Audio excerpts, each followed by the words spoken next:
Hey, what's up everybody? Tony here. Hope you all are doing well and staying safe out there. Today I wanted to share a guitar with you.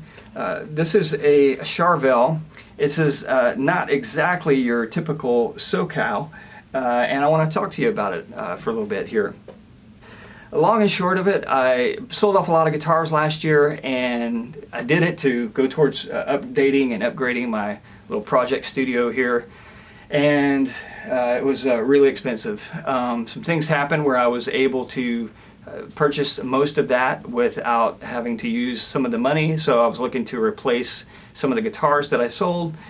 Of course, now things are pretty crazy, but what I ended up doing first, instead of going after a few guitars that I wanted to purchase, I found some cheaper guitars to mod.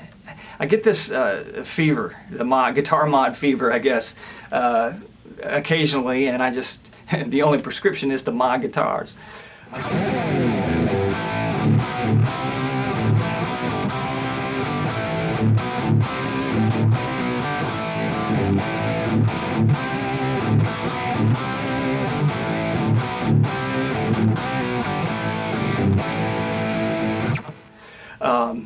But I found a few guitars and that were worth purchasing and doing the mods to.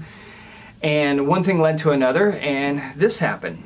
I bought the body separate, the neck separate, and all the components. Everything was brand new except for the body. The body was new mint. I purchased this from the Stratosphere. It was a it's a little it was under 4 pounds. I can't remember the exact weight of it.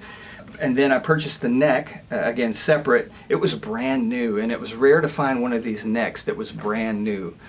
It is a one-piece quarter-sawn maple neck, and it is a Warren D. Martini neck.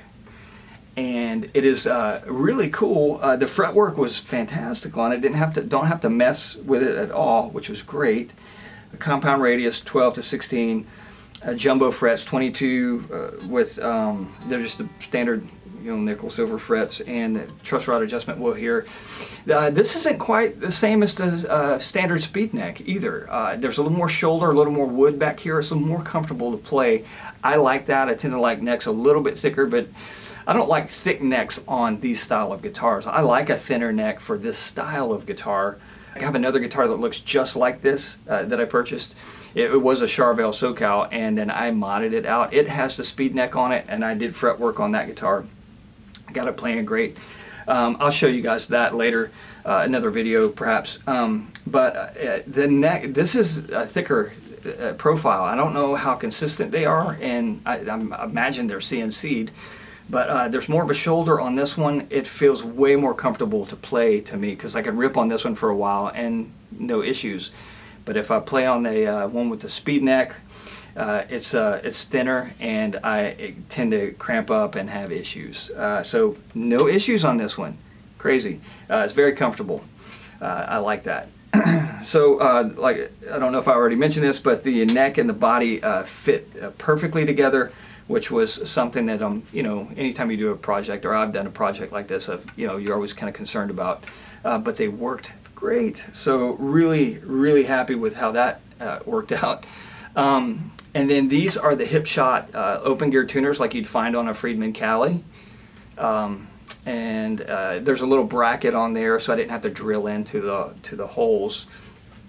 These are locking tuners. You don't have to have them, but we all know it's easier to change strings with locking tuners. It speeds the process up a little bit, and I think they look cool. So I did that, and then this is a original Floyd Rose, German-made Floyd Rose. I installed a fat brass block on here. It's a 37 millimeter and a tremolo, and it has just a screw-in whammy bar here. And I will install, next time I change the strings, I'm going to put a push-in bar. As far as putting a brass block on these Floyd Rose style guitars, more than anything to me, I like it. It changes the way that it feels. It just feels more stable to me. If some people say, well, it changes the tone. I think in some cases it does, depending. It helps. I do feel like it helps with sustain, especially on a guitar that it has a floating tremolo, and this is a recessed floating tremolo. I do think it helps with sustain, but more than anything, I like it feels more stable. So that's my opinion. So what I have here are the Friedman pickups. This is a Triple D 16K Classic, which is 7.7K, and I wired it up just basic wiring like an old school Charvel, and I guess a Cali wired up just like this as well.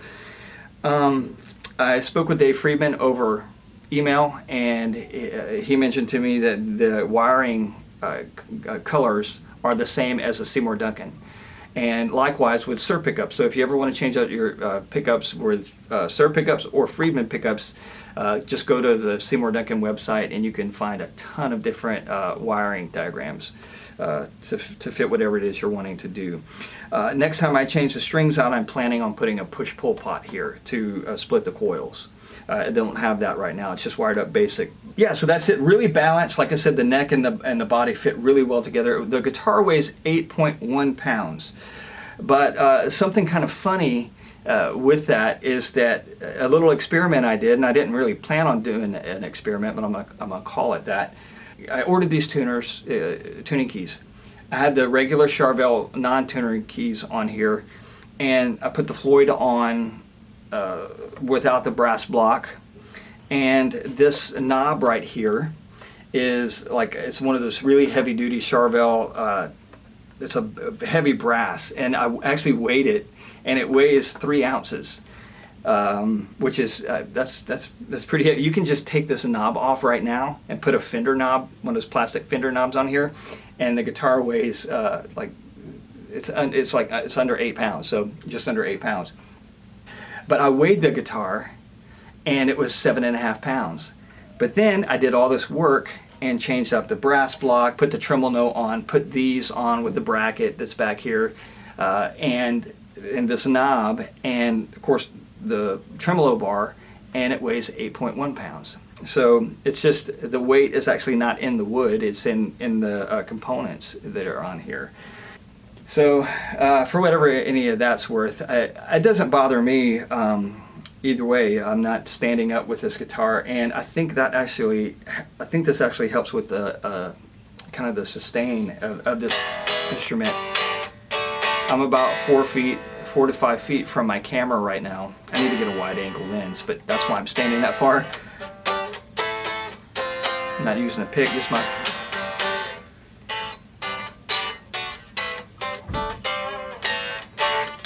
So it sustains really well.